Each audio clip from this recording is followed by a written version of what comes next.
Boa tarde, galera, tudo bem? Estamos aqui hoje para falar um pouquinho de biologia. E dentro do cenário da biologia, dentro de todo o contexto biológico, a gente vai começar do princípio, da própria etimologia do nome, ou seja, do princípio básico dos seres vivos. Então, o que a gente vai fazer hoje é uma aula voltada aos fundamentos básicos da biologia.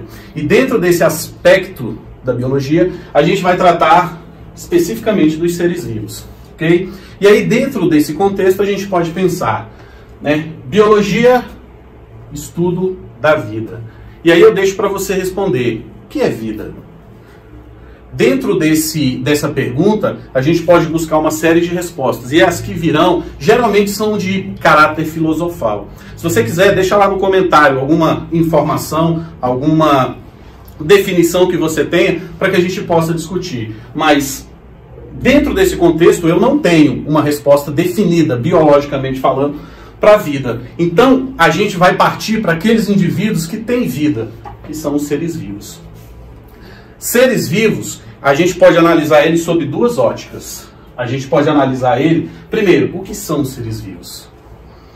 Do que esse grupo de seres, o que esse grupo de seres tem para caracterizá-los como seres vivos? Bom, diante disso, a gente pode tratar os seres vivos diante do aspecto da sua diversidade e diante do aspecto da sua complexidade. Então, sobre a ótica da diversidade e da complexidade, a gente vai enumerar aqui 8 características que, sendo eles mais complexos ou mais diversos, ou menos complexos e menos diversos, independente daquilo que eles têm, mas sendo seres vivos, a gente vai chamá-los de seres vivos, ok?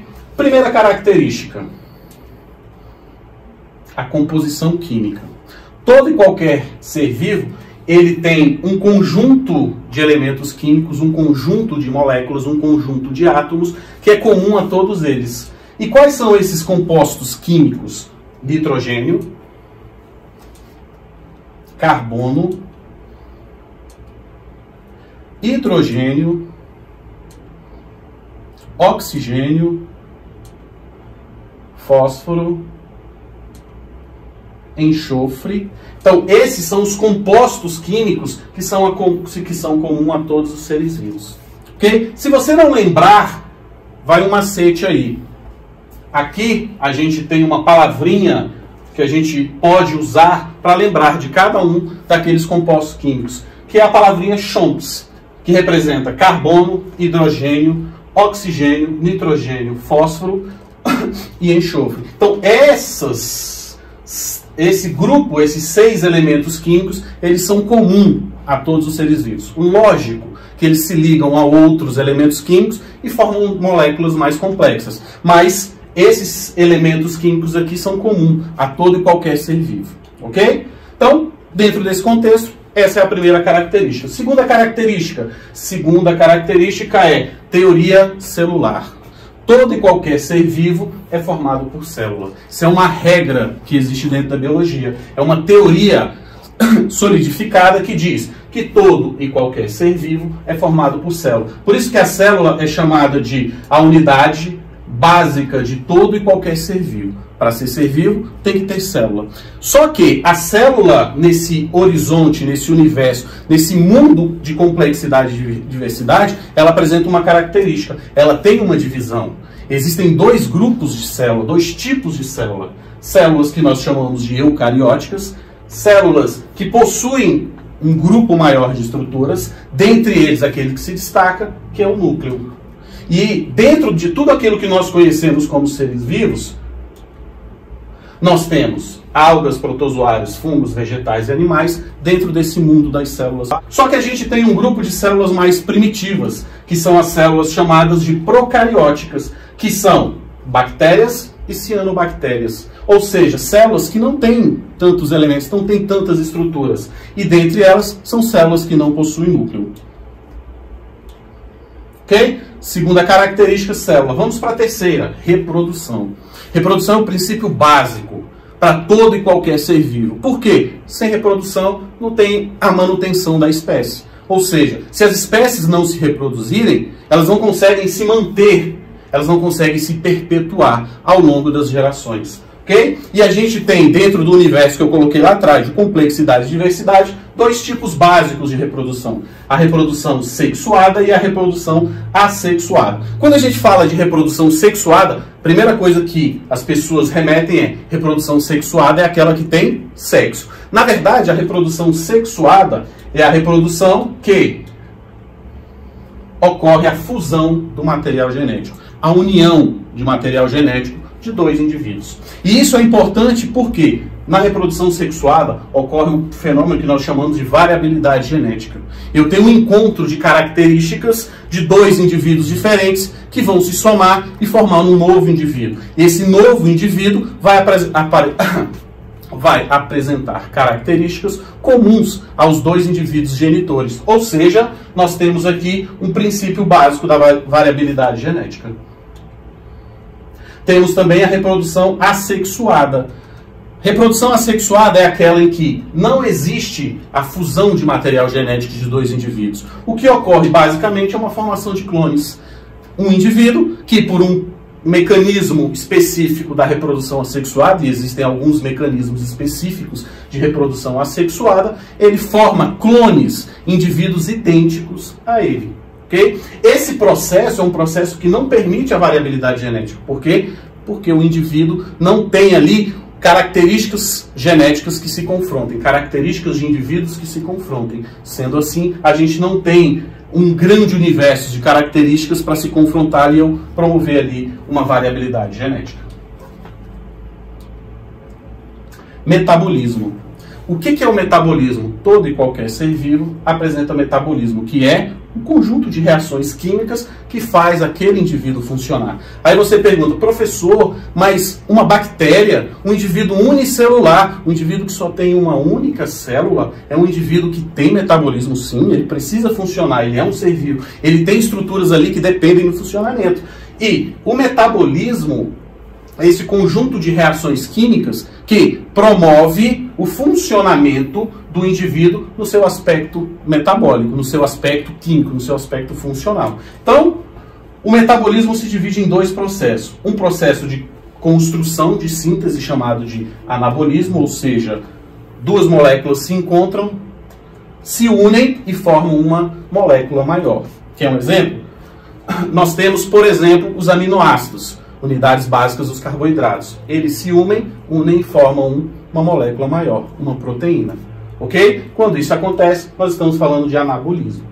Tá? E nós temos dentro do catabolismo essa reação de quebra, ou seja, vai quebrar as moléculas que entram dentro do nosso organismo. Imagine que você se alimentou ali de um carboidrato, um açúcar. Esse carboidrato vai ser processado e vai ser metabolizado na forma de glicose, a nossa molécula de energia.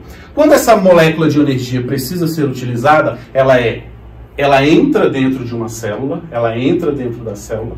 Dentro dessa célula ela é quebrada, processo chamado de glicólise, ou seja, quebra, e ela é quebrada a glicose tem 6 moléculas de carbono. Ela é quebrada em 2 moléculas com 3 carbonos. Ou seja, ela forma 2-piruvato, que vai ser quebrado em outras moléculas, e aí a gente tem a complementação de todo o processo de glicólise. Ou seja, o catabolismo é essa reação de quebra. Bom, seguindo, nós temos o princípio do crescimento, a característica do crescimento. Ou seja, os seres vivos, eles têm o princípio básico do crescimento. Todo ser vivo cresce. Professor, mas como uma bactéria, um ser unicelular, como é que uma bactéria cresce? Cresce. Ela precisa crescer, por exemplo, no momento em que ela vai se reproduzir, no momento da reprodução celular.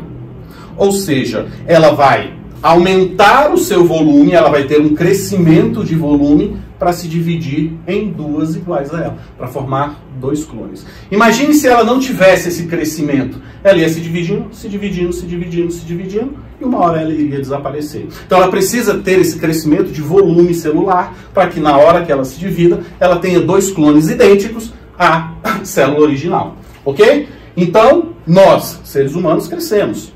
Nós, mamíferos, crescemos. Os animais, na sua grande, crescem através do conjunto de células. Somos seres pluricelulares, crescemos em tamanho, tá? Mas o crescimento ele também ocorre em volume celular. evolução. Todos os seres vivos, né, eles sofrem a ação da evolução. Né? A evolução é um princípio que faz com que as espécies elas tenham as suas características sendo adaptadas ao longo do tempo. Ou seja, nada na biologia, nada faz sentido da biologia se não for sob a luz da evolução. Ou seja, as espécies elas vão evoluindo, elas vão sofrendo modificações e elas vão inclusive gerando outras espécies, processo de especiação. Ou seja, a evolução é um princípio básico e qualquer para todos os seres vivos. Claro que a gente não vê evolução, claro que a gente não... Ah, professor, como é que eu vejo evolução? Evolução é um processo longo, um processo demorado, um processo que demanda muito tempo, tá? Mas ele vai ocorrer nas populações. E quando aquela característica que sofreu uma mudança, e geralmente essa mudança é lá no DNA, quando essa característica começa a se espalhar ao longo da população, a evolução ela se caracteriza. Mas isso é com o passar de muitos e muitos e muitos anos. Reação. Nós, seres vivos, reagimos aos estímulos do ambiente. Por exemplo, você vem de um ambiente claro, quando você entra num ambiente escuro, seu corpo responde àquela condição. Geralmente, a gente diminui ali a visibilidade, porque a visão, né, dá aquela claridade na nossa visão, e a gente até se acostumar com aquela claridade, a gente responde aquilo. Num dia frio, nosso corpo responde às reações do dia frio, ou seja, nós, né, sentimos essas reações. Outros seres vivos também têm reações. Aí você pergunta, professor, mas uma planta, um indivíduo que está ali parado, que tipo de reação ele pode ter? Reação aos raios solares. Se você posicionar uma planta e essa planta estiver, né, sob uma condição solar, ou seja, se chegar até aquela planta o sol, ela vai procurar um posicionamento que seja mais adequado para que ela receba uma carga maior de raios solares, que na biologia a gente chama de fototropismo. Ou seja, é essa movimentação que a planta vai fazendo para que ela possa receber os raios solares. Movimento. Movimento também é algo comum a todos os seres vivos. Ok? Ou seja, movimento a gente não pode confundir com locomoção.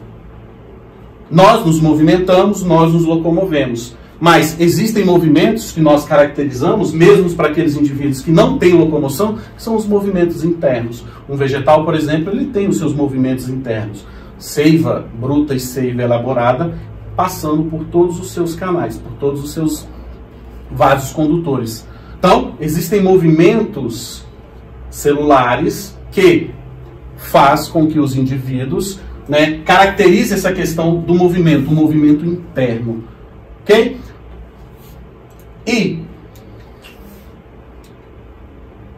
para a gente concluir, um homem que desperdiça 1 hora de seu tempo ainda não descobriu o valor da vida.